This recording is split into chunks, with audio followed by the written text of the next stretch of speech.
اینقدر بازرنگیه یه نفر نیست آقا باید برای خالی کردن گردنان که آماده کردم یک کانتر بشیر رو باشه چند کیلو گردن 120 کیلو گردن کانتره بله کانتر خاطر خوره این هم 3 کانترش گردنه چند کیلویه؟ 700 گرمی 700 گرم این هم 4 کانتر آخرشه 4 تا کانتر خالی شد داخل این پاتی ادویه که خودش ما درست کردیم براشون می‌ریزیم شما هم بزنیم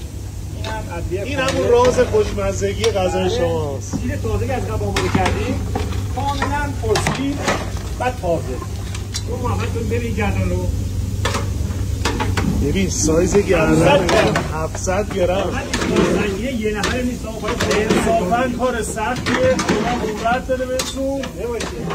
این غذا پختنش استادی میخواد یک پرتقال که نیست که با ملاقه آبگردون آب بگیم باید با شیلنگ پرش کردیم این غذا رو ببینید بله مثلا 20 کیلو سنگینه باید تکونش بدیم که به همه جا بره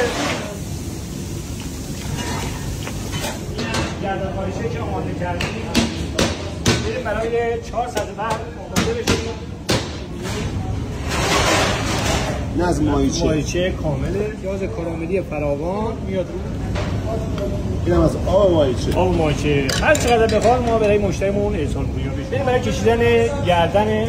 گوسفندی